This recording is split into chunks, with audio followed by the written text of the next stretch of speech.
Olá, está no ar mais uma edição do Uninasalcast, o podcast que educa. E hoje nós vamos falar sobre um tema bastante instigante. Vamos falar sobre educação, juventude e o futuro de São Luís. E para apresentar hoje comigo, eu tenho a honra de receber nossa analista de marketing, a Helena. E para debater esse tema, nós vamos entrevistar, já que o tema é educação, ela que é professora, já que o tema é juventude, ela que é uma jovem, né? E já que o tema é o futuro de São Luís, ela que é vice-prefeita da cidade. Ismênia, muito obrigado por ter aceito o convite. E a nossa primeira pergunta é: quem é Ismênia? É uma pergunta difícil e fácil ao mesmo tempo, né? Meu nome é Ismênia Miranda, tenho 43 anos, vim do interior do Maranhão, vim de Bacabal.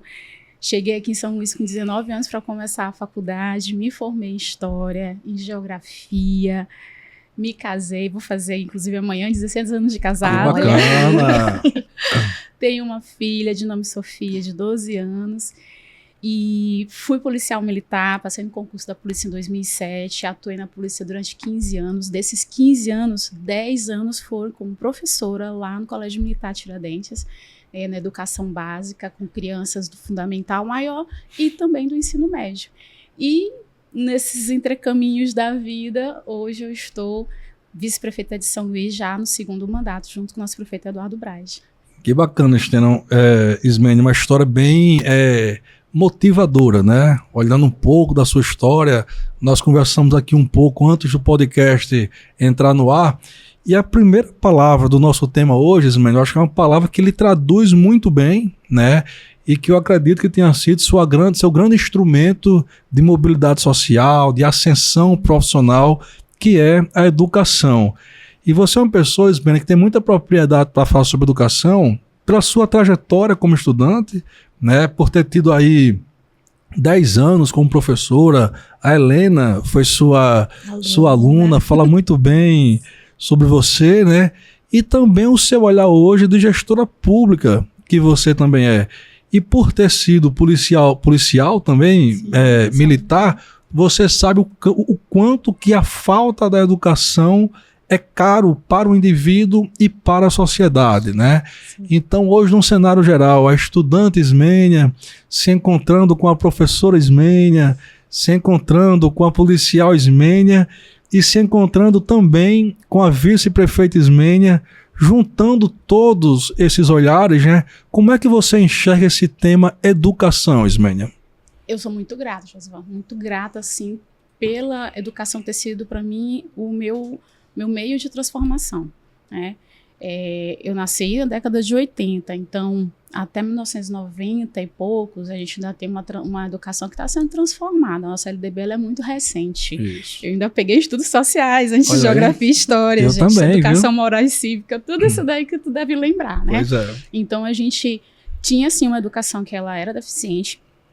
Ela era muito voltada na questão do conteúdo ali, professores que ainda não tinham uma formação como hoje é exigido, né? Eram professores do magistério que não eram piores, mas que aquilo dava uma certa carência do conhecimento.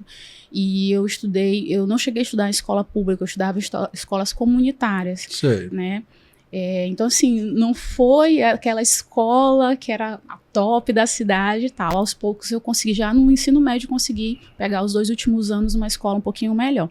Então, e a minha mãe sempre dizia, né? O meu pai morreu muito cedo, com 24 anos, mamãe ficou viúva, eu só tinha 2 anos e a minha irmã ainda estava na barriga. Então, ela sempre dizia pra gente que a única coisa que ela podia deixar pra gente era a educação. Pois é. E a casa que ela passou 30 anos para pagar. Pois é. Mas assim, então a gente vê, quando a gente fala de transformação social, a educação ela dá essa possibilidade de mobilidade social de fato. E eu sempre me apeguei muito a isso. Então eu vim da cidade de Bacabal, minha família nunca foi uma família rica, uma família pobre de fato. A gente teve que voltar para a casa da minha avó, inclusive. Eu digo que a casa dos avós é a casa do recomeço. Pois é. É de lá que a gente aprende a recomeçar e reconstruir nossa vida.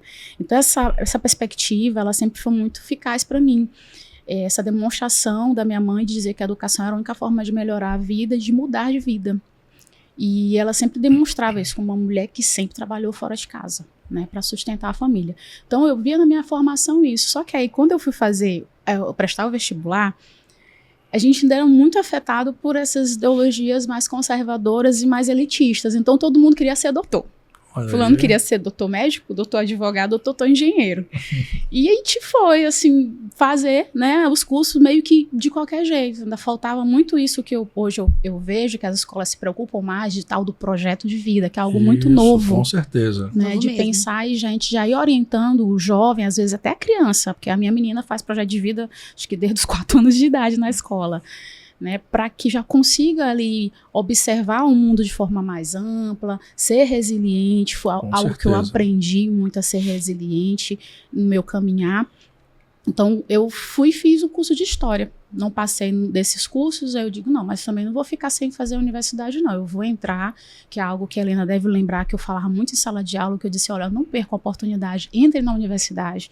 Não é o curso que eu quero, mas é a área, pelo menos. Mas entra, observa o convívio, é diferente. Vocês vão sentir a diferença de uma escola, e que tem a tia coordenadora, que tem a tia Esmênia, que pegava no pé, que cobrava atividade. Quando chega na universidade, que é um espaço completamente mais de autonomia e independência, vai testar a sua capacidade de gerir a sua autonomia. Isso mesmo. Então eu fui fazer História.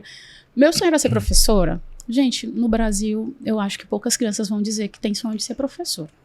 A gente sabe por que exatamente. Sempre admirei, respeitei, alguns professores meus são referências até hoje na minha vida, mas aquilo para mim não era um sonho profissional, porque a gente via as dificuldades de muitos deles, inclusive como aluna, eu olhava assim, meu Deus, será que eu quero passar por isso? Mas eu fiz o curso com muito afinco, sempre fui uma devoradora de livros, e aí para a história você precisa ter isso, e já no final do curso eu me dei conta que eu ia ser professora. E a gente aprende muito a criticar o sistema, que não sei o quê, não sei o quê.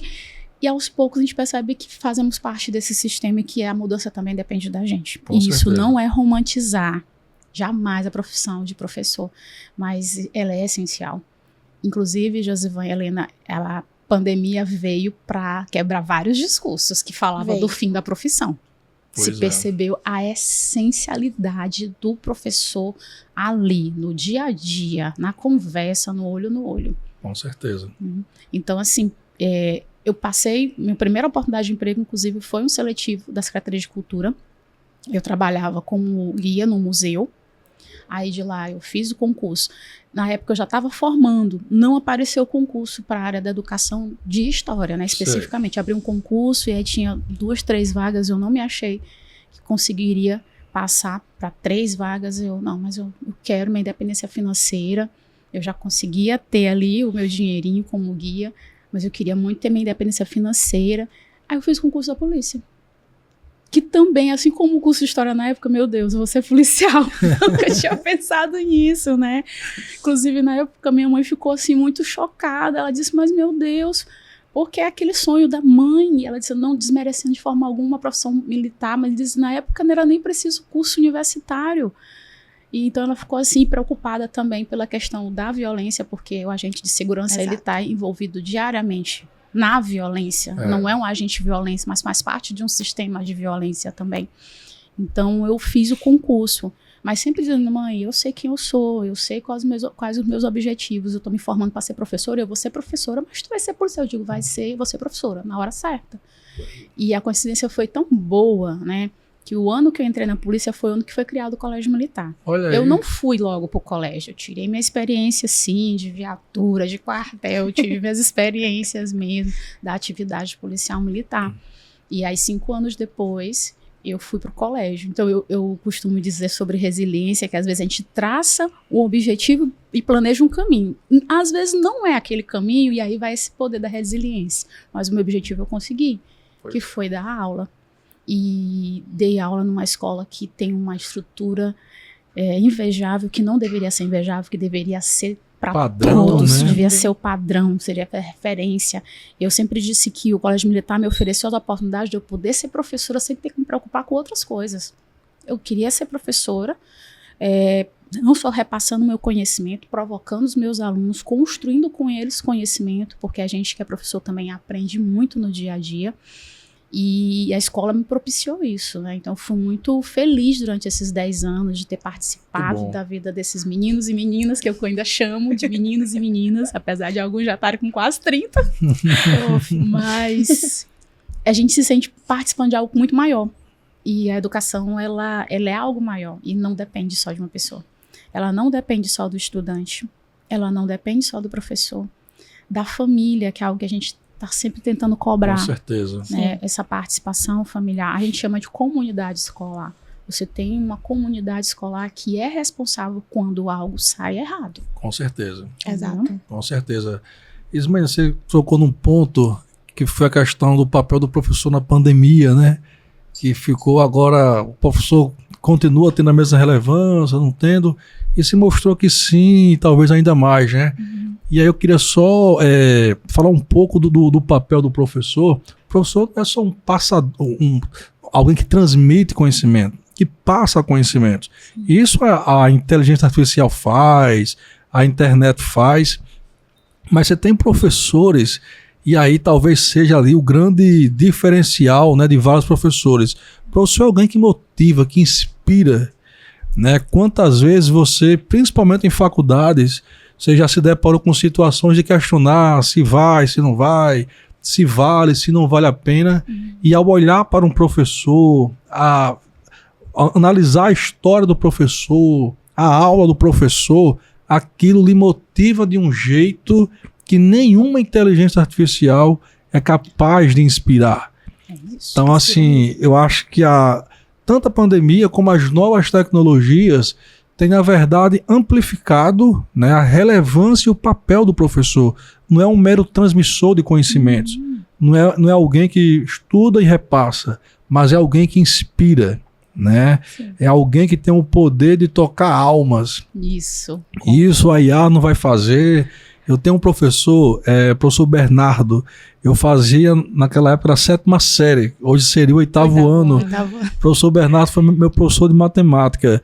Eu não me lembro hoje nada da aula dele, de matemática, muito embora tenha sido professor de matemática, né? Mas me lembro ainda hoje das histórias que o professor Bernardo contava. O professor Bernardo era um verdadeiro contador de histórias, mas daquelas histórias que motivam. Você falou da sua mãe, que falava do papel da educação, do incentivo a estudar. O professor Bernardo, todos os dias, tinha uma história para contar. De um vizinho que morava em outra cidade, que era simples, mas que a educação o fez chegar longe. E eram histórias, para um jovem como eu, né, muito inspiradora, porque ele já mostrava ali que, independentemente da sua classe social, do seu momento de vida, você poderia ir muito além pela via da educação. Então, o papel do professor nunca vai perder relevância, porque para tocar uma alma humana, geralmente tem que ser uma outra alma humana, como dizia Jung, né?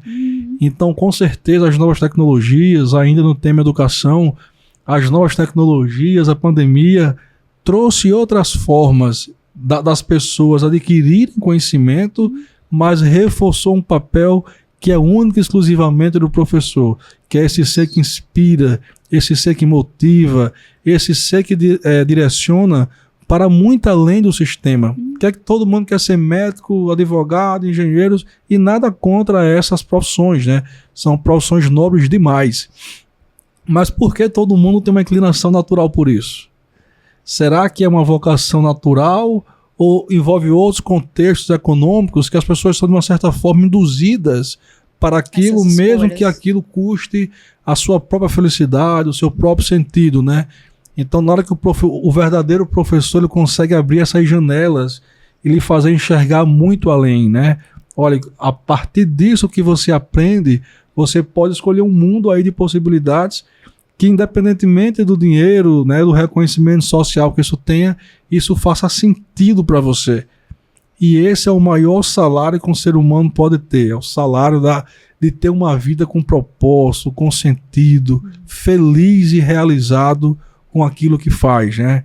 Então, quando você abriu essa janela na sua fala, Ismênia, eu não quis perder essa oportunidade de reforçar, ainda no tema educação, né, esse papel do professor nesse novo momento, que não é um papel que diminui, mas pelo contrário, é um papel que se expande e que ganha um protagonismo único, né? Que é de incentivar, de inspirar e de muito mais, né, Ismênia? A gente tem muito disso, sabe, Josivan? Assim, a pandemia foi um desafio muito grande para muita gente, para mim pessoalmente, foi um momento de adoecimento. Na época eu estava concluindo o mestrado, e o mestrado eu voltei depois de 10 anos fora da universidade. Nesses 10 anos eu me formei, e eu passei no concurso, casei, engravidei, tudo. E aí eu retornei.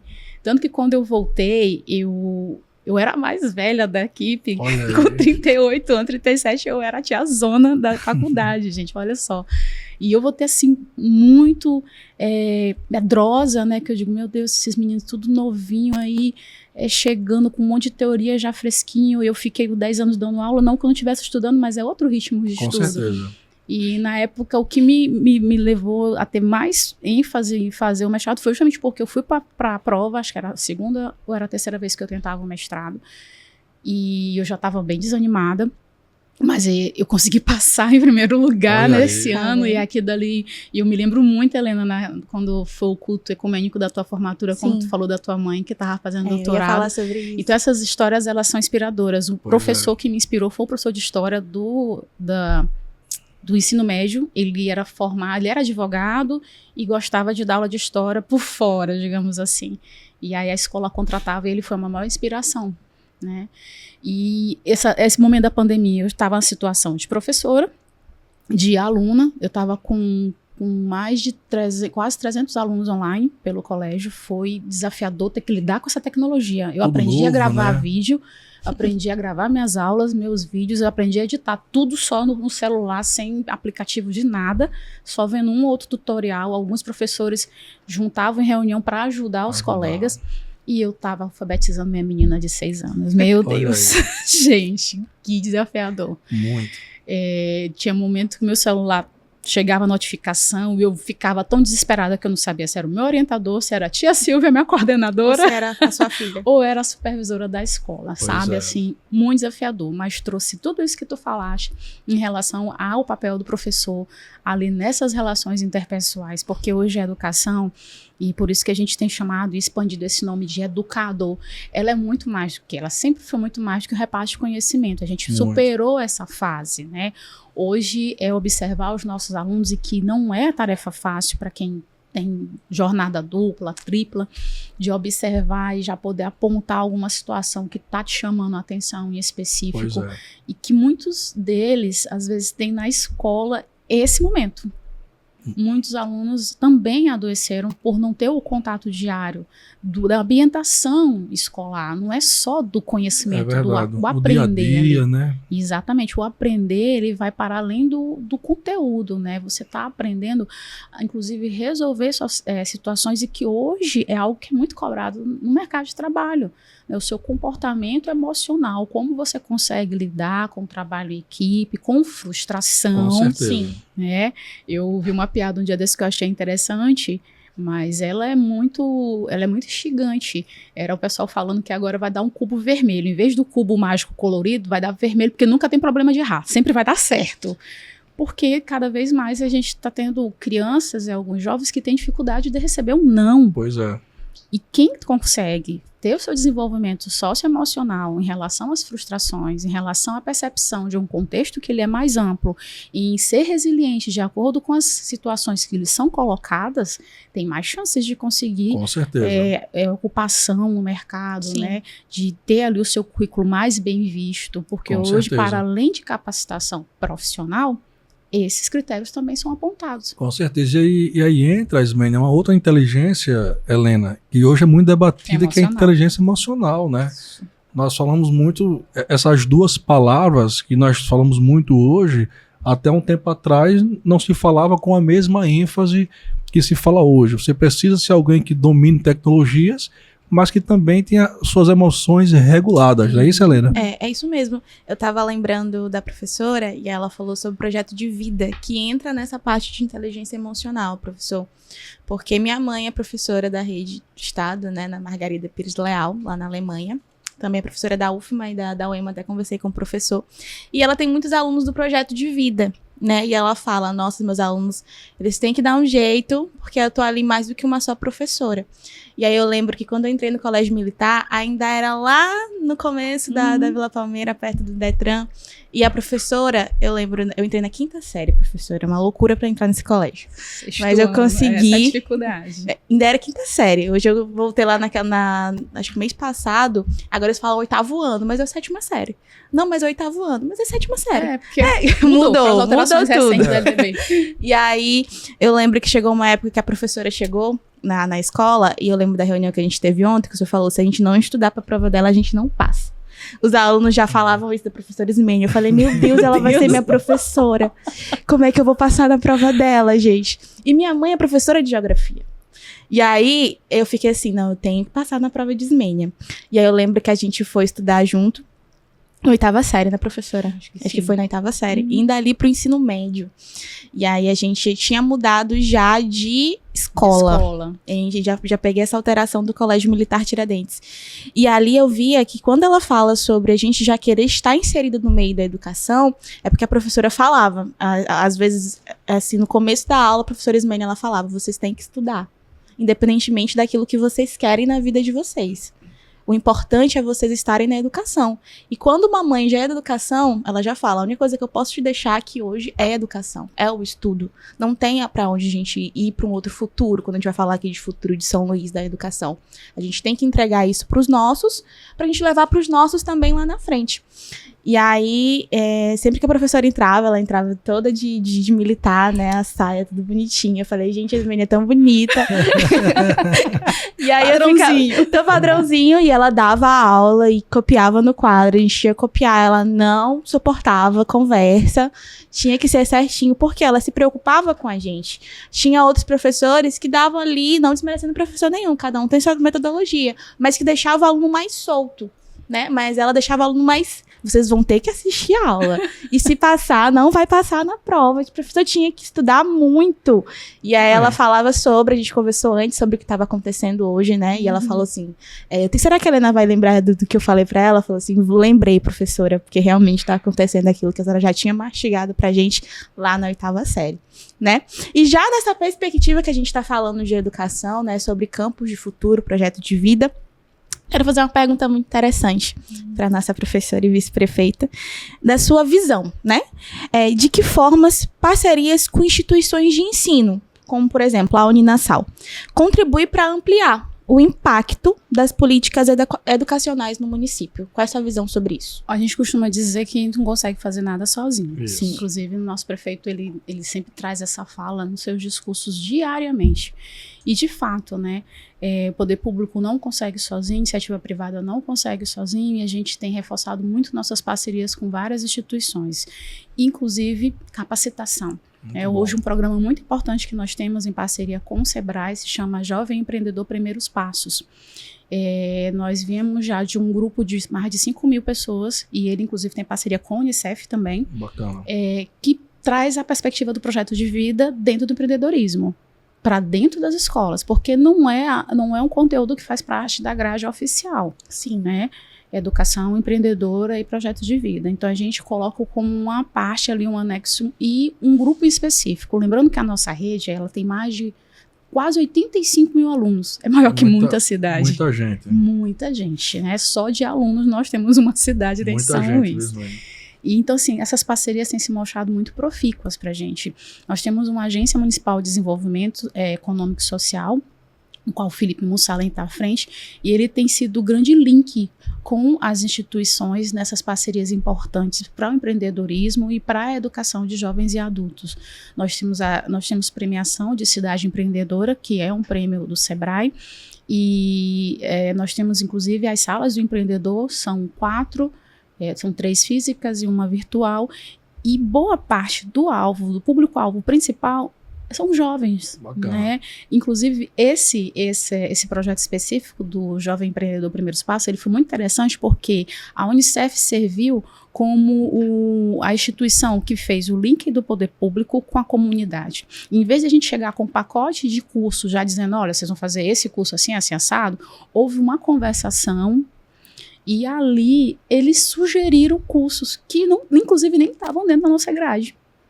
e que a gente foi atrás para ofertar. E fazia sentido para eles, demais, demais, demais. Então, assim, essas parcerias, outra importante parceria dentro do empreendedorismo na nossa cidade, que mais uma vez eu aponto, jovens e mulheres são o principal público-alvo atendido, acontece com o Itaú, inclusive às vezes até com premiação de prêmios em dinheiro para o começo de um negócio, né? Os cursos que são ofertados na Andes, da grade de cursos, eles têm uma parceria com o Senac muitíssimo importante. Boa parte dos alunos, quando sai da formação, inclusive ganham um kit inicial para começar o seu negócio. O Sebrae é uma instituição fortíssima com a gente em parceria, que ele vem com essa perspectiva de, não, você não vai só capacitar, vamos aqui conseguir te formar para que você, além de capacitar, consiga abrir um negócio, né? Então, essas parcerias, elas têm sido importantíssimas para a gente, porque também abre essa visão, né? Nós temos pessoas técnicas, sim, na nossa equipe, mas quando a gente faz esse link,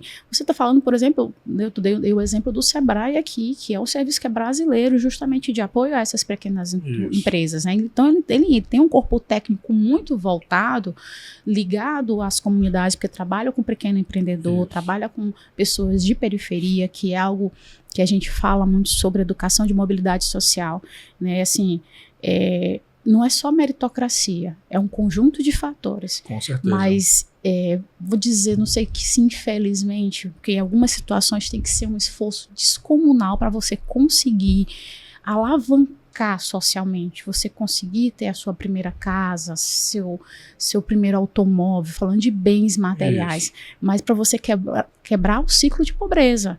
É desafiador demais para o jovem.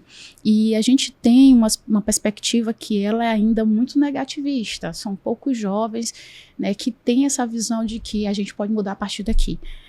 Tem que ser um esforço conjunto. E aí eu coloco essa importância das parcerias, de abrir esse leque de possibilidades na formação desse jovem, nessa perspectiva de mudar, de pensar no futuro com mais oportunidades. E o mercado de trabalho ele tem se colocado cada vez mais desafiador. Com certeza. Então, as parcerias com o Uninasal, com o Sebrae, com o Itaú, né, com o Senac, com várias dessas instituições, elas têm sido essencial também para nos colocar mais linkado às necessidades da comunidade de forma cada vez mais técnica. Com certeza. E um ponto importante, Ismênia, já entrando aqui, fazendo um pouco de transição de educação e juventude, juntando os dois temas, é que o tema empreendedorismo, da forma que é abordado hoje, ele não era tão abordado há um tempo atrás, né? As pessoas não eram tão incentivadas a empreender como são hoje.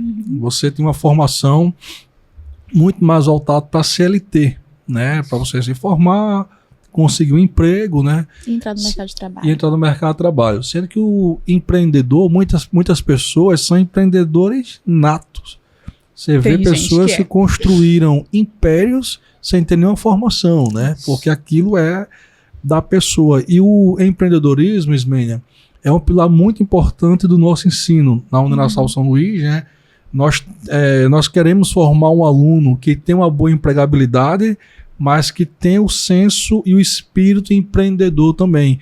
Porque o empreendedor é um gerador de riqueza, é alguém que gera desenvolvimento, que gera mais empregos, que gera mais rendas, que traz soluções para os problemas diários das pessoas, né?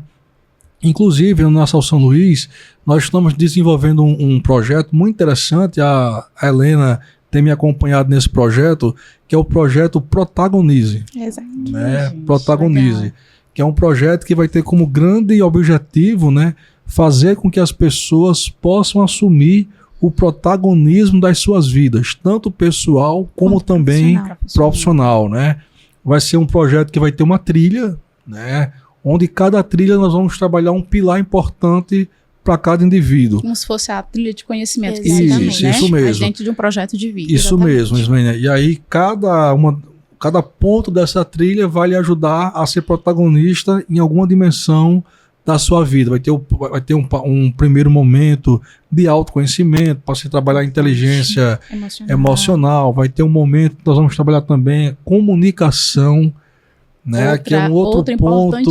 Outra importantíssima demanda atualmente. Pois é, você vê que muitas pessoas são extremamente qualificadas, né? Têm um potencial gigantesco, mas não sabem comunicar isso para as pessoas, não sabem se vender da melhor forma possível, né?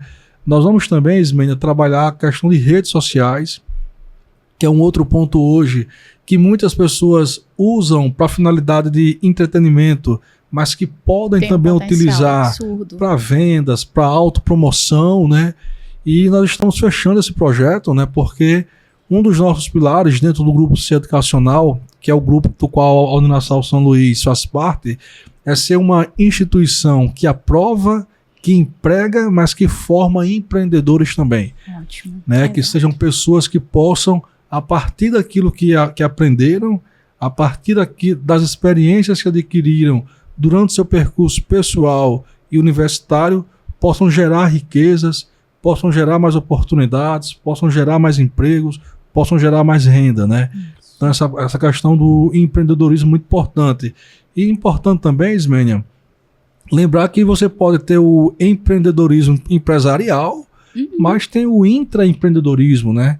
Que cada pessoa que está agora nos ouvindo, nos acompanhando, tem que ter essa ciência, né?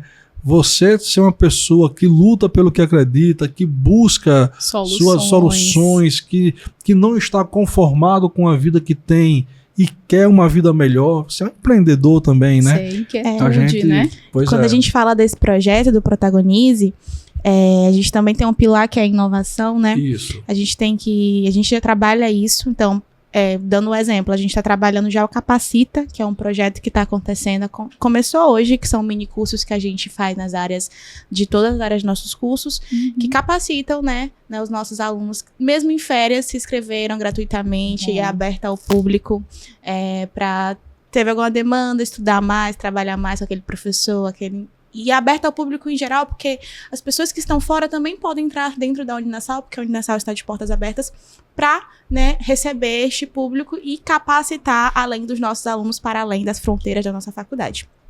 Então, esse Protagonize, ele traz toda essa menção daquilo que a gente quer de novo dentro do mercado de trabalho. E a gente sabe das dificuldades que quando a gente se forma em qualquer área, professora, que a gente se forma, a gente tem que entender que o mercado está mais disputado. Tá. E quando a nossa educação já trabalha isso em nós, do empreendedorismo, de saber estar imerso naquilo, tudo é mais fácil, mas também é mais prazeroso fazer, porque a gente sabe aquilo que a gente está fazendo. Então, é um projeto que eu e o professor Josivão, o reitor Josivano, ele teve essa ideia, esse insight. Helena, vamos trabalhar isso, porque é um ponto importante, realmente né? Convido já, desde já, a estar presente. Vai ser nossos planos aí, que nossa última fase seja uma fase de premiações, seja uma fase de apresentações. A gente já estende esse convite para fazer esse presente, estar ali conosco, né? Vai ser muito legal.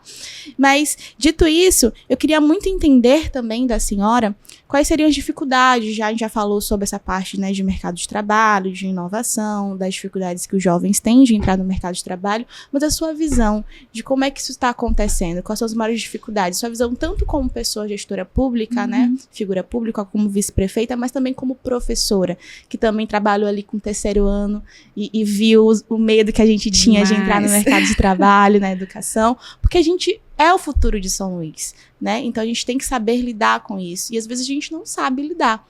E eu queria saber a sua visão sobre isso também. Olha, eu acho muito interessante a nova face do empreendedorismo, né? A gente não teve nada disso, né, Josivan? Não tivemos nada disso. Não tivemos. O que eu tive enquanto experiência e perspectiva de vida? Falo isso que a minha mãe, que é a minha mentora, né? Ela sempre dizia do concurso público, da estabilidade. Minha mãe até hoje fala disso. Pois é, ela fala muito. E aí termina que isso é bom, lógico, né? A gente tá com o dinheirinho da gente no final do mês certinho, mas que em algum momento fechou um pouco a visão em relação a essas possibilidades do empreendedorismo. Então, ela passou em concurso muito cedo e se viu obrigada a isso, né? Com 2 filhas pequenas. Eu fui nessa pegada também, tanto que eu nunca fui CLT, Eu nunca nem tirei minha carteira de trabalho, porque minha primeira experiência já foi no seletivo desse, né, do Estado, Sim. e na sequência eu passei logo no concurso. Mas uma coisa que eu me orgulho, inclusive, é de nunca ter ficado sem trabalhar. O tempo mais longo que eu fiquei sem trabalhar foi depois que eu tive minha filha, que eu peguei todas as licenças possíveis e imagináveis. Ô, gente, se adoece. Eu passei uns meses ruins, eu já queria voltar. Foram quase 11 meses em casa. Quase um ano. Porque eu peguei licença maternidade, prêmio, tudo que tinha lá sobrando eu peguei. Disponível. Mas foi estranho demais, porque desde que eu comecei a trabalhar, acho que eu tinha 20, não comecei, 20 anos, novinha. E aí eu nunca tinha parado, sempre tinha sido na sequência, né, e foi estranho demais. Então o empreendedorismo eu aprendi, inclusive, né, vendo muitos casos interessantes, né, dessa inquietude, dessa provocação de você e ver, como a gente falou, mobilidade social, gente, é a forma de você tem que ser bom em tudo que faz. Não adianta, na época isso eu sempre falava com os meus alunos, beleza, vocês querem ser doutor, né, de título, tem que ser de titularidade, não é de só sobrenome de tratamento, tem que ser de titularidade. Isso. Você entende isso, né? Não é só ser senhor doutor, você tem que ter ali o seu título de doutorado para você se destacar no mercado. O mercado, ele é voraz, ele não tem misericórdia nem piedade. Verdade. E hoje, eu vou te dizer, eu me lembro quando eu fiz meu primeiro curso, eu já não fiz mais datilografia, viu, Josimar? Eu já fiz computação, meu primeiro curso do Senac, com 16 anos lá, computação.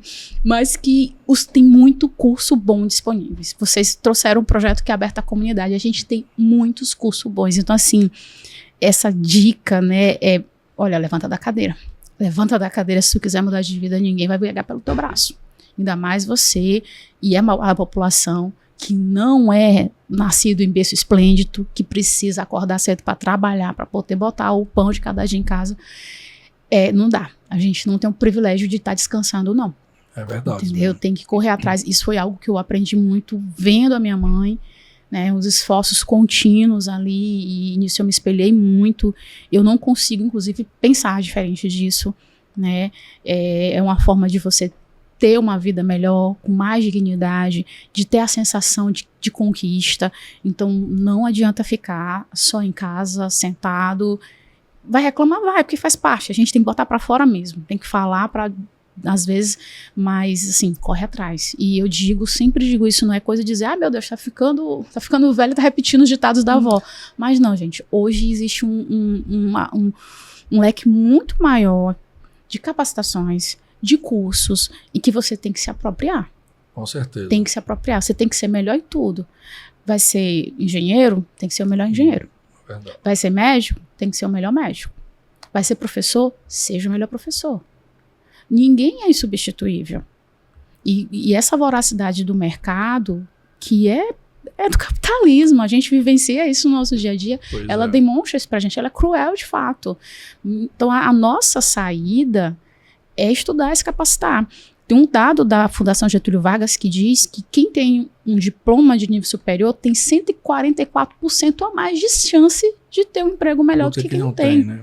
É o que a mãe da gente já dizia. Olha, se tá difícil para quem tem só o ensino médio, né? Ou para quem tá com o seu diploma, que é difícil, mas para quem não tem, tá pior. Tá muito mais difícil. Porque você vai ter um limite aqui, olha. Eu tenho vários casos assim, né? De pessoas próximas a mim, que foram realmente crescendo na carreira, mas sempre com muito esforço, com muito trabalho. Então, assim, para os jovens, para aqueles que estão nos vendo, nos ouvindo, pega o que tem perto de você. Pega todas essas instituições públicas e privadas, vê o que tem de curso gratuito mesmo, se inscreve, programas de governo, que tiver de programas de governo, vai atrás, muito observa as oportunidades e não perde tempo. Porque, com certeza, às vezes você perde tempo, alguém estudou mais do que você. Mas esse discurso é batido, professora, quer dizer que eu estudo enquanto eles dormem. Não, a gente também está falando de inteligência emocional. Sim. Por isso, a primeira etapa do projeto de vocês é justamente esse autoconhecimento. Porque é algo que as empresas pedem hoje. A história da inteligência artificial, da tecnologia, ela tem levado por um caminho que o mercado está tentando trazer, que é o que? Desumanização. Cada vez mais as pessoas individualizadas ali, mas aí vem a empresa e te pede trabalhar em equipe, criatividade, né? Então são demandas que os mercados hoje tem trazido também. Então, estudar, se conhecer, capacitar, se cuidar, mas é um projeto que ele, não, infelizmente, como eu disse, a gente não tem o privilégio de não poder descansar. Nunca, né, Ismênia? É. E talvez aí já falando bem da questão da juventude, esse é um ponto muito importante que nós temos que conscientizar os nossos jovens, né? Por mais que se criem programas sociais, por mais que se criem as universidades em parceria com a prefeitura, projetos que qualifiquem, né, que ajudem nessa formação, o querer, a vontade, a disposição de enfrentar os obstáculos que vão surgir para todo mundo, né? Desafios, obstáculos, a gente pensa que só acontece com a gente, né? Só a minha vida que é difícil, não, é para todo mundo. Tem uma música esqueci agora, o Flávio José canta, é um forró bem interessante que ele diz: olha, quem vai subindo a ladeira pode ser princesa ou lavadeira, para vencer na vida vai ter que suar. Né? Uma música bem, bem interessante, mas não tem essa, né? Então o jovem tem que aproveitar muito essas oportunidades de projetos e essa oportunidade da etapa de vida, né? Existem lutas que o dispor físico, a energia física faz muita diferença. Então esse vigor físico que o jovem tem, né? Ele tem que canalizar muito isso para a construção do alicerce de sua vida, para daqui a 10, 15, 20 anos você ter uma vida relativamente confortável. Você vai ter que trabalhar muito hoje. Por mais que o ChatGPT, por mais que a internet traga ali conteúdos, tragam ali coisas que você antes teria que preparar com esforço maior, olha, isso não elimina a necessidade de você aprender, de você estudar, de você treinar, de você correr atrás. Então eu acho um grande recado para a juventude, né, ligando ao tema educação, aproveite o momento, aproveite as oportunidades e tenha muita disposição, muito foco, né, muita clareza de futuro, o que é que você quer para a sua vida, e comece a dar passos nesse sentido, né, se deixar para amanhã, se deixar para depois. Virou o ano agora e tá todo mundo cheio de projetos, né? Demais, 2026 a gente né? coloca várias metas. Então... 7 de janeiro hoje, então assim, que esses projetos, que essas metas, que esse espírito de ano novo se estenda por todo o ano. É o ano que é novo, não é só o mês não, né? É o ano todo. Oportunidades, então, né? Isso, então assim, aproveitem essas oportunidades. A tecnologia, Ismênia, trouxe muita comodidade, né? O que você antes teria que viajar, você tem uma ideia, Ismênia? A gente estava comentando que nessa época tinha um livro da escola e para poder ter informação na tinha que pegar, lá em Bacabal, pegar minha bicicletinha, botar a mochila nas costas para a biblioteca. Hoje, na palma de sua mão, você consegue fazer tudo isso. Quando eu fiz o meu mestrado, Ismênia, eu fiz em Jaboticabal, no interior de São Paulo. A entrevista da seleção, eu tive que fazer lá. Peguei 2 aviões, tive que ir lá. Hoje em dia, pelo WhatsApp mesmo, você faz. A minha experiência do mestrado já foi da dissertação. A defesa já tive esse privilégio. Pois é. Google Meet. Eu fui para a entrevista, fui para a qualificação e fui defender depois. Hoje nada disso teria acontecido. Exatamente. Porque a tecnologia trouxe várias comodidades, né? Aproximou e afastou, né? Isso. Então que essa comodidade não nos acomode. Exatamente. Esse é um ponto importante. A comodidade é para você, por exemplo, ver uma aula com sua filha. Né? Eu já fiz curso recentemente, é um olho aqui no computador e meu filho no colo.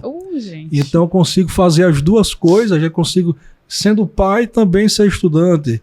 Então nós temos que aproveitar esses benefícios da tecnologia que esse novo momento traz, né? Mas que o jovem não perca essa prioridade pela sua formação, né? Isso é muito rápido. A juventude, para você que está ouvindo agora, é muito bom, é muito rápido. Como tudo que é bom na vida passa rápido.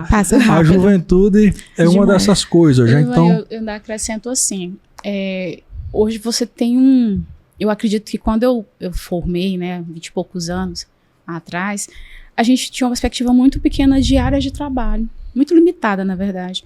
E hoje a gente tem um leque maior de possibilidades, né? Então, assim, tentar fazer uma coisa que gosta. A minha filha só tem 12 anos. ela gosta de desenhar. Ela se autotitula cartunista. Olha aí. Já lançou 2 livros. 2 livros na Feira do Livro. E aí... mas ela tem uma consciência interessante que ela diz assim, mãe, mas será se eu vou conseguir ter algum dinheiro só sendo cartunista? Porque ela olha o Maurício de Souza, que hoje é a grande referência, e diz assim, quantos não chegaram a esse ápice, né? De poder ter uma vida confortável, financeiramente falando, a partir de algo que gosta muito. Aí eu disse, filha, eu não tenho certeza. Eu acho que é muito, eu sempre fico dizendo, acho que é muito cedo para estar pensando nisso. E ela pensou, ela disse assim, olha, fulano de tal trabalhou no Jovem Aprendiz. Será se eu posso trabalhar quando eu fizer 14 anos? Eu digo, se você quiser, pode. Ela tem essa pegada, assim, né? Que eu acho muito interessante. Já muito jovem, né, só com 12 anos de idade, ter essa visão, dizer, olha, eu quero fazer uma coisa que eu consiga pagar minhas contas, que me dê algum prazer. E hoje a gente tem, mas aí, mais uma vez, a capacitação.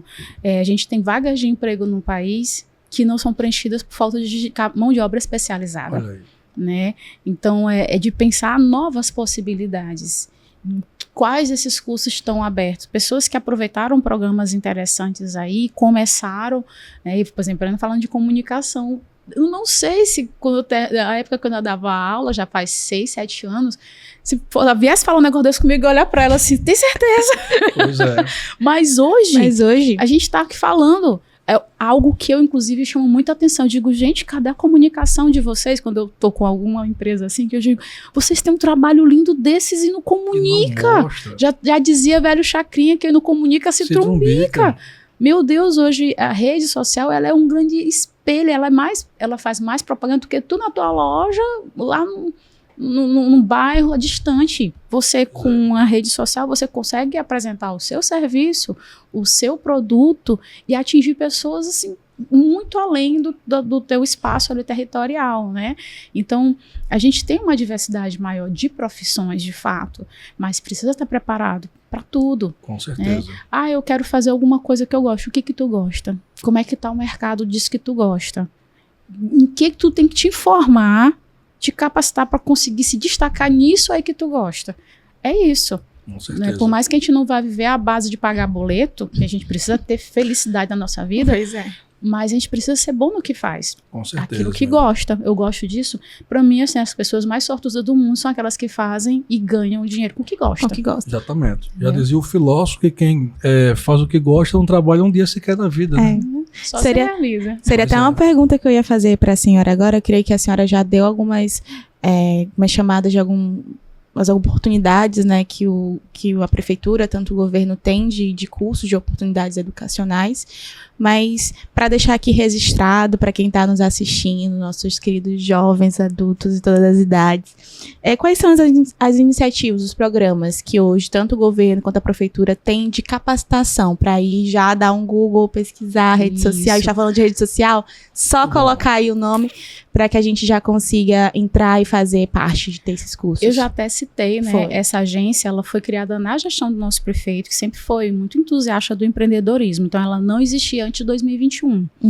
A Agência Municipal de Desenvolvimento Econômico e Social, o qual o Felipe Mussalem é presidente. E ele tem sido o grande responsável por essas parcerias maravilhosas que a gente tem conseguido. Então, cursos, as salas do empreendedor estão sempre lotadas de curso. Parcerias com instituições muito importantes, como as que eu já citei aqui, além da Equatorial, da Vale, né, parcerias, inclusive instituições que têm colocado financiamento no projeto dessas pessoas. Eu visitei, eu acho que está mais ou menos com um mês, não sei se tem um mês, um desses cursos que estava acontecendo numa das salas do empreendedor e tinha a equipe do Itaú lá. E que tantas empreendedoras iam ser premiadas com valor de até R$5 mil para começar os seus negócios, né? E o curso, aí é que vem aquela coisa interessante que a gente está falando aqui desde o começo. O curso, ele não era só do empreendedorismo, ele começava por esse viés do autoconhecimento. Uma das monitoras, inclusive, era uma empreendedora. Eu posso estar falando a minha memória agora, não sei se da região do Coradinho, que é uma região também, assim, de uma circulação riquíssima de empreendedores e de economia. Demais. É fascinante, Eu né? falo como moradora. Exato. É muito bom. E ela... Depois eu vou te dar o nome, porque eu não vou lembrar o nome dela agora, mas ela é maravilhosa, ela está sempre nos nossos cursos, porque ela traz muito dessa referência, né, dessa referência dela, do autoconhecimento. Olha, tu vai trabalhar com isso daqui, mas tu conhece esse negócio? Tu gosta disso aqui? Qual o teu objetivo mais para frente? Vamos fazer essa trilha aqui desse projeto para desenvolver esse negócio. Então, hoje os programas mais interessantes da prefeitura, com essas parcerias importantes de Senac, de Sebrae, de Itaú, eles estão concentrados na agência que tem um rol, né, de cursos que são ofertados. Esse do Jovem Empreendedor, que é em parceria com o Sebrae e com a Unicef, ele aconteceu na região da macrocidade olímpica. Na primeira edição, abarcou quase 5.000 alunos da rede municipal, principalmente alunos da EJA, que já são, né, jovens ali. Já. E agora já está com um projeto de alcançar, agora em 2026, 7.000. Muito então bom. A gente crescimento. Busquem, né, a nossa página lá na prefeitura, na própria Andes, visitem lá Andes, fica lá no Centro Histórico, vê esses cursos que estão disponíveis. A gente tem alguns que são muito conhecidos e que o mercado tem demandado, design de sobrancelha, tinha os de barbeiro e cabeleireiro, alguns cursos bem específicos, tinha os de boleiro, que o pessoal ganhava o kitzinho, né?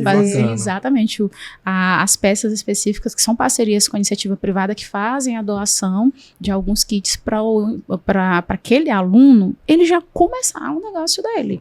Com certeza. Então, assim, o jovem que está ouvindo a gente, que já terminou a escola, lá vem a briga de professora, vou fazer a faculdade.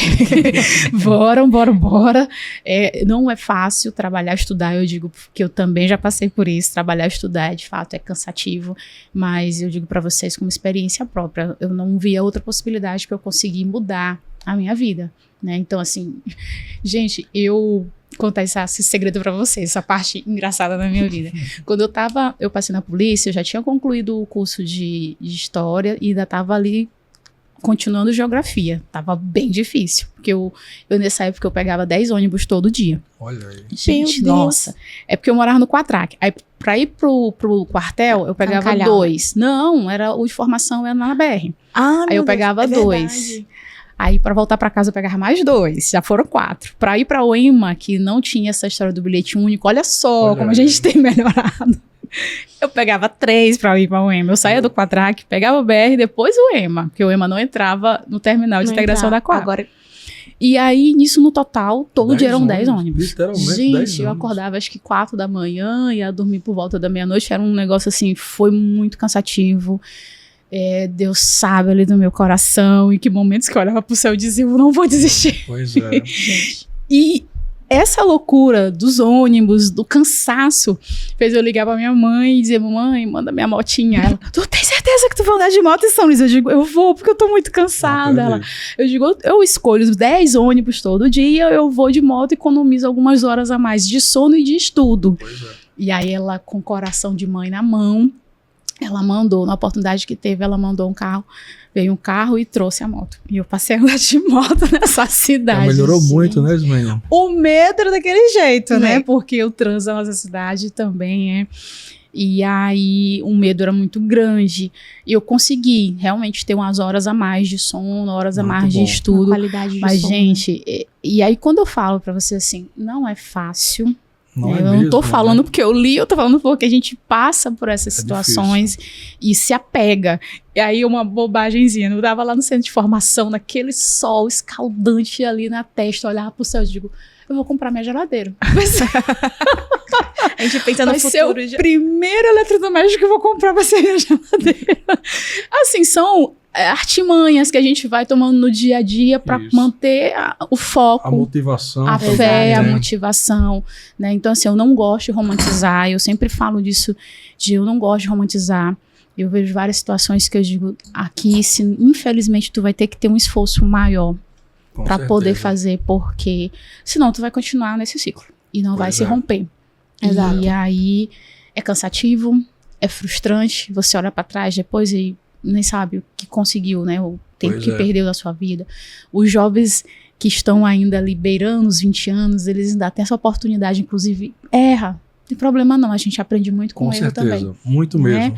Mas, assim, aproveitar. tudo que aparecer de oportunidade nos cursos, ou da prefeitura, ou do estado, iniciativa privada, procurar essas instituições, sair, pegar o seu celular, sair um pouquinho só da parte do entretenimento e sair pesquisando. Com certeza. Porque tem muita coisa boa acontecendo. Exato. Muito projeto bacana, muito curso gratuito online. Muito. E de instituições que tem renome. Renomadas, de Exatamente. qualidade, né? Um exemplo é a Uninasal, né, professor? A gente Com tem o Go certeza. Cursos, Go Cursos. que tem cursos gratuitos. O próprio Protagonize, a ideia é que seja destinado para a comunidade, sem nenhum custo. Inclusive, vamos conversar com o Ismênia depois para conhecer esse projeto que você falou, que o Sebrae, o Senac, o Protagonize tem tudo a ver com esse projeto, sim. né?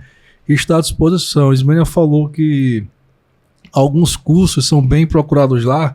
Aí citou design de sobrancelhas. Sim. Pessoal, minha mãe é cabeleireira até hoje, né?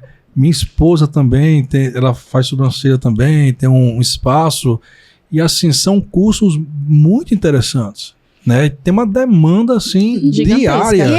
E um curso bacana, interessantíssimo, que inclusive não estava no nosso hall, mas a gente atendeu pela necessidade da comunidade, não foi de pizzaiolo e salgadeiro? Pois é. Gente, ficou assim. Surpresa, Foi né? a Unicef que tem ali um projeto voltado nessa região da macrocidade olímpica, né, e que e faz esse intermédio entre a prefeitura e o Sebrae, levou a demanda. Pois é. E a gente ficou assim, nossa, como é que a gente não pensou? Porque quem está lá na base é que sabe da necessidade. Né? E aí, em vários bairros, né, te interrompendo mais uma vez, José, em vários bairros de São Luís que tem esse furo econômico, como a gente citou, Goradinho, tu tem uma pizzaria para ir no final de semana, tu tem lá... Tem um salão para cortar o cabelo. Muito.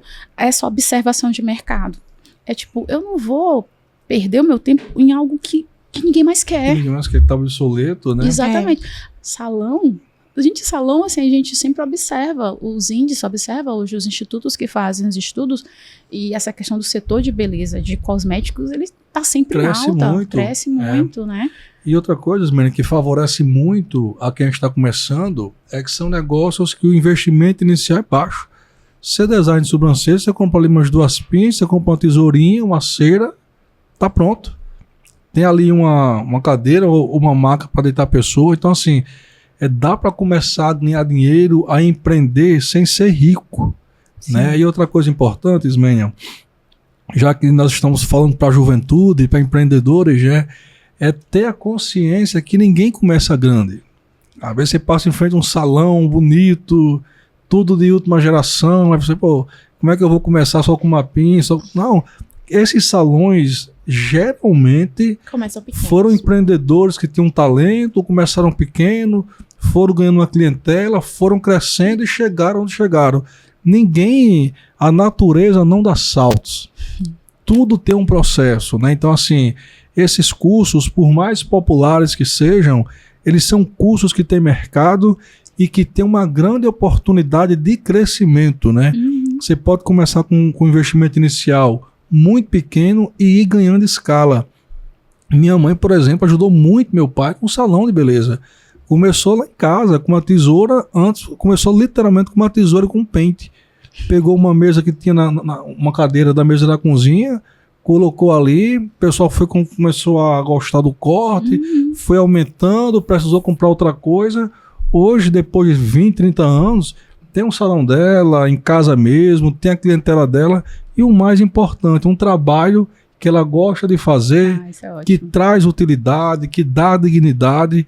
Então são cursos extremamente relevantes e importantes para dona de casa, né, para aquela pessoa que não teve oportunidade de estudar muito. Não que a pessoa não precise estudar, que isso fique muito claro. Toda profissão precisa, né? Mas você pode começar de uma maneira mais simples e a partir disso viabilizar uma faculdade, viabilizar uma formação como você queira. Então, assim, são cursos extremamente importantes. E está atualizado, mesmo, por exemplo, algo simples que a gente está falando como design de sobrancelhas. Existem as tendências. Sim. Tem coisa que fazia sucesso há 10 anos que não faz mais hoje. Né? Então, assim, a gente fala desse rol de possibilidades, né?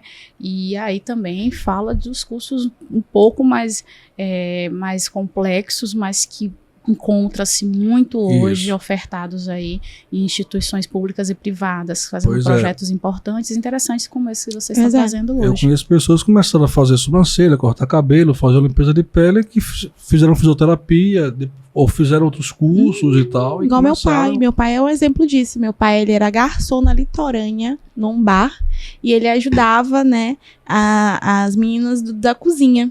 Hoje meu pai tem um restaurante, né? E ele ajudava as meninas na cozinha.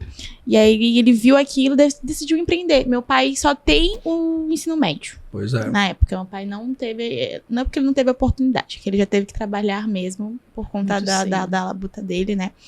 E aí, ele foi professor, foi aos poucos, começando. Ele teve muitas dificuldades, porque ninguém começa, como o senhor falou, Pois estou é. falando agora, ninguém começa grande, né? Hoje ele trabalha dentro da associação da Vale, Bom.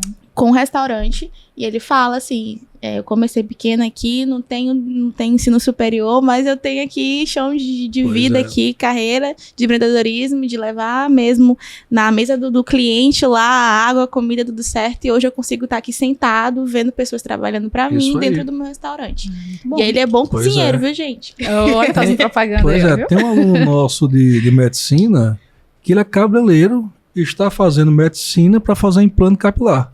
É isso. É. Para você ver, assim, foi Ele é muito exatamente isso que eu quis falar. Assim, olha, é uma profissão que você tem um acesso relativamente, né, acessível e que você pode aí voar longe, né? Sim. Exato. Eu Ismael, lembrei de um policial, um amigo meu, que ele é policial, ele estava, inclusive, não fosse especializado, e ele é boleiro nas horas vagas. Tá vendo? E é famoso, Pois porque é. ele faz bolos maravilhosos, super realista, daquele pessoal que gosta de bolo realista, ali Pois é. representando alguma Exatamente. coisa. E ele E bolo é muito bom, né, Ismael? É muito bom. E a gente está conversando aqui sobre esse desenvolvimento, né, do papel, de todos os cenários possíveis, né? De quem aí tem a oportunidade de hoje estar além do ensino médio, ou quem não tem, né, mas já faz a diferença dentro, né, de São Luís. E aí, voltando para esse futuro, já dando esses dois parênteses, né, eu queria perguntar também, e quando a senhora pensa assim no futuro de São Luís, qual é o papel estratégico da educação e da juventude nesse desenvolvimento? Desse desenvolvimento de quem tem, de quem não tem, mas que hoje fazem a cidade se mover. A gente sempre fala que o futuro ele é construído aos poucos, né? E Isso. às vezes a gente vivencia ele aqui, né? Hoje a Prefeitura de São Luís tem feito investimentos significativos na educação. Eu gosto de lembrar, né? A Prefeitura de São Luís, a competência é a educação básica até o ensino fundamental. E aí também a gente pega a EJA, desde as criancinhas lá da creche até a EJA. Então, tem sido feito investimentos importantíssimos para melhorar a qualidade da educação e mostrar que a Muito bom. educação pública ela pode ser, de fato, de qualidade, né? Nós tivemos saltos importantes no IDEB e isso traz uma demonstração, né, de que a gente está no caminho certo. Com certeza. Os investimentos na construção de escola, quando nós assumimos lá em 2021, tinha 2 creches de tempo integral, hoje nós temos 7 creches de tempo integral, algo que beneficia milhares de crianças e mães. Muito bom. Né? A questão da valorização dos profissionais de educação, com um aumento acima da inflação, acima do piso anualmente aos profissionais de educação. Muito bom. A reforma de escolas, nós temos uma rede hoje que é quase 260 unidades de ensino. É muita Desafiador, coisa, né? muito. professor. Mas que nós, dentro do programa Escola Nova, já reformamos mais de 170 escolas. E digo para vocês, assim, peguei a experiência de gestora da pasta logo no começo da gestão, a gente estava numa situação muito complicada. Nós fizemos ali visitamos todas as escolas e fizemos uma avaliação de quais escolas tinham condição de funcionamento e era um negócio absurdo. Então, assim, foi um esforço comunal e está sendo, né, mas o retorno está vindo rápido, por mais que a gente diga que às vezes a educação ela não é de retorno rápido, mas a gente percebeu isso A sim, tanto que os mudança, nossos índices melhoraram muito e a gente melhorou no ranking nacional de capitais brasileiras, inclusive de alfabetização. Nós estamos hoje entre as 10 cidades com maiores índices de alfabetização entre as crianças. Então, assim, a Muito gente bom, Ismael. segue um processo, né, e políticas que são intersetoriais, com a educação, com saúde, com o empreendedorismo, né? Esse exemplo do projeto Jovem Empreendedor, ele tem um vínculo específico ali dentro da CEMED, no sentido de que são nas escolas que é feito essa extensão, né, de projeto de vida, de pensar em capacitação. Então, a gente trabalha muito nessa perspectiva.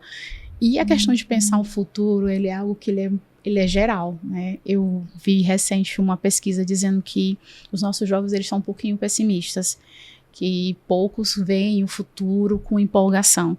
Então, a gente vive uma comunidade. A gente vive em comunidade, é um esforço que ele tem que ser tremendo na nossa parte enquanto gestão pública, usar o dinheiro público para fazer a coisa certa. Muito bom. Né? E eu dou um exemplo para vocês. Quando nós assumimos, e eu comentei que só tinha 2 escolas de tempo integral, creches, tinham outras construções espalhadas na cidade.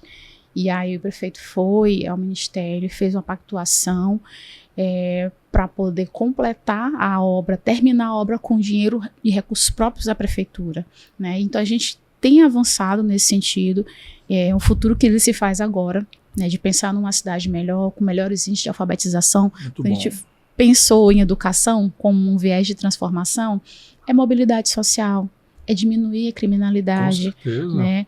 É pensar num cidadão que ele é mais crítico, mais consciente dos seus direitos, dos seus deveres, algo que tem sido um esforço também de pensar que você, cidadão, faz parte dessa cidade. Com certeza. Não é só chegar e dizer assim, mas isso aqui é da prefeitura, isso aqui é do poder público, e você faz a sua parte, né? A gente encontra vários desafios do dia a dia e que a gente precisa da colaboração também do cidadão. Tá? Então, assim, são programas que acontecem de forma intersetorizada entre as secretarias. A gente chama a população para participar, para nos buscar mesmo, né, fazer as matrículas, participar dos eventos que são proporcionados, dos cursos que estão aí, fazer que essa transformação ela tem que acontecer em conjunto. Com certeza. Sim, eu não posso, cidadão, me fechar aqui na minha casa e eu não fazer nada ali dentro do meu território, né? A gente tem uma ação que ela é conjunta, a nossa parte que é a obrigação enquanto Estado constituído, mas também o cidadão, que a gente sempre pede a colaboração. E uma coisa interessante, assim, que o nosso prefeito prioriza muito, essa questão de identificação com a nossa cidade. Com certeza. Identidade, a gente fomentar esse sentimento de identidade. Tanto que, não sei se vocês observaram, que algumas obras grandes é chamado de cidade. É o elevado da cidade, é o mercado da cidade, é o hospital da cidade. São obras grandes, de vários segmentos da administração pública, em que há esse esforço de você fomentar a identidade do cidadão. Inclusive para que ele tenha o cuidado, que é um pedido que a gente sempre faz. Entregou uma escola linda, perfeita, maravilhosa, limpinha. Todo mundo é dono daquela escola. Com certeza. Todo mundo é responsável por ela. Entregou uma unidade de saúde, é do mesmo jeito.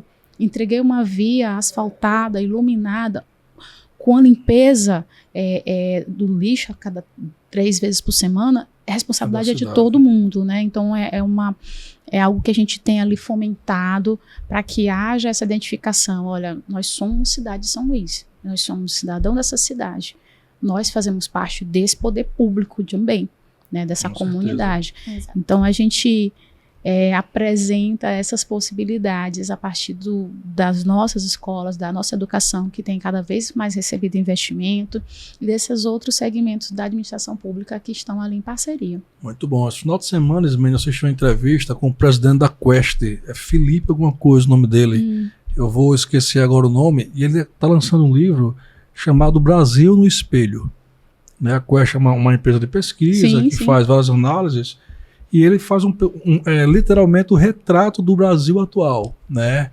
E um dos pontos que ele falou, que me marcou muito, me deixou muito otimista, em relação à juventude, é que ele disse que o jovem brasileiro hoje é menos racista, menos machista e valoriza mais valores coletivos, como ética, como respeito.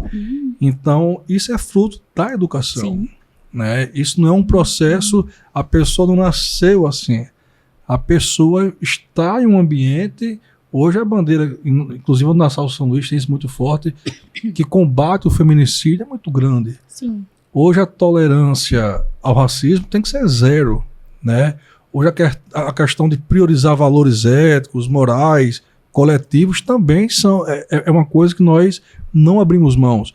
E isso tudo é fruto da educação. Então, na hora que você investe em educação, Na hora que você trata a educação como pilar basilar de uma sociedade, você muda literalmente tudo. Desde a geração de ciência e tecnologia, né, a parte de inovação, como também essa parte de cidadania. Então não tenho dúvida que, se Deus quiser, e com o trabalho que está sendo feito pela prefeitura, por tantos outros órgãos, nós, enquanto centro universitário, também estamos dando nossa parcela de contribuição. O presente e o futuro de São Luís serão cada vez melhores. Exato, exato. Né? Infelizmente, Ismênia, dava para passar o dia todo aqui conversando, né? Nós estamos caminhando para o nosso, o fim da nossa conversa, né? Helena, suas considerações. Eu estou muito feliz, realmente, né, de estar com a professora Ismênia como vice-prefeita. Para mim é nostálgico, feliz saber que tem uma mulher que hoje eu vejo, me represento com ela, né? Ela tem esse olhar de saber que ela está ali e que me dá a possibilidade de também estar em locais como esse. Então eu sou muito feliz. Sou feliz também pela Uninasal, pelo professor, pelo reitor, né?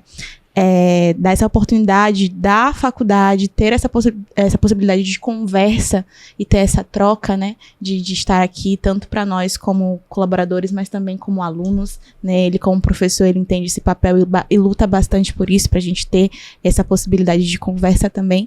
E eu só quero agradecer, gratidão, né, por esse momento aos dois, e principalmente para você que está assistindo, que entenda o quão isso é benéfico para a gente, tanto para a educação e tanto para nós jovens que queremos aí mais visibilidade no mercado de trabalho.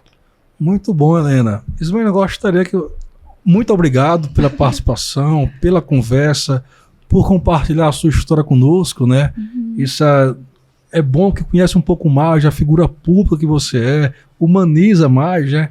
Vê que por trás da vice-prefeita tem uma história aí, de uma trajetória de muita luta, de muitas vitórias, né? Eu queria que você deixasse um recado, não só para o jovem, né? Mas para todas as pessoas de São Luís. Agradecer a oportunidade. Dizer para vocês que acho que é a primeira vez que eu estou participando de um podcast, Olha gente. De poder falar um pouco mais sobre educação, de poder contar a minha história, como que essa educação mudou a minha vida, né? Me ensinou a ver o mundo de forma mais ampla, a poder, inclusive, compreender o meu papel dentro desse mundo. A gente se entende enquanto sujeito da história, enquanto sujeito político, né? Dizer para contar com a Prefeitura de São Luís, nas suas mais diversas secretarias, ao nosso prefeito, Eduardo Brade, que está aí sempre de olho, atento a toda a cidade, conhecendo a nossa cidade, né? Dizer para o jovem que, de forma nenhuma, não percam a esperança, né? Se entendam enquanto sujeitos, façam esse autoconhecimento, veem como vocês podem, de alguma forma, contribuir no mundo. Às vezes a gente não consegue se dar o valor devido, né? A gente não imagina. Eu dizia assim que quando eu era criança lá em Bacabal, eu jamais imaginaria onde eu poderia estar hoje, né? O quanto que eu estaria representando o meu estado, a minha cidade, e eu sinto esse peso da responsabilidade que eu devo contribuir. Eu sempre falo assim que eu não cheguei aqui só, muitas pessoas fizeram com que eu chegasse aqui, e eu tive sim a minha parte de muito trabalho, de muito esforço, de sono perdido, de lágrimas rolando no rosto, porque isso faz parte. E como eu disse, quando a gente não nasce numa situação de privilégio, a gente vai ter um caminho com muito mais obstáculos, mas isso tem que estar muito, né, já na nossa cabeça, com essa consciência, mas dizer assim: sejam o melhor que vocês puderem em tudo. Sejam os melhores filhos, sejam os melhores pais, sejam os melhores alunos, os melhores professores. Sejam bons consigo mesmo, para que possam ser bons com as outras pessoas, que consigam construir esse futuro melhor. Porque o futuro melhor, ele depende de que a gente se entenda enquanto comunidade, né? Nós somos muitos, nós somos poder público, iniciativa privada, sociedade civil, mas somos todos parte de um grande ecossistema. E que a ação de tipo aquele ditado, acho que é japonês, sobre o bater de asas de uma borboleta, que ela pode criar um tufão a milhares de quilômetros, né? Então a ação de pode afetar a vida de tantos. E a gente ter fé no futuro melhor, sim, com certeza. Eu acho que A fé, ela sempre move montanhas, certeza. ela nos faz aceitar ou ser resiliente com o que a vida traz pra gente, e a gente traz outro pensador, não é o que a vida faz comigo, é o que eu faço com o que a vida faz comigo, né? Então, assim, deixar o meu muito obrigada ao Uninasal, obrigada Helena, obrigada Josivan, obrigada a todos que estão nos acompanhando hoje, e muitíssimo obrigada mesmo. Muito obrigado. Um bom 2026 ainda, que seja de muitas oportunidades. Amém. Graças a Deus. Obrigado a vocês, mãe. Para terminar o nosso Uninasal Cast de hoje, lembrando Gonzaguinha, né? Fé na vida, fé no homem, fé no que virá. Nós podemos tudo, nós podemos mais. Vamos lá fazer o que será. Bom, O Uninasal Cast, o podcast que educa.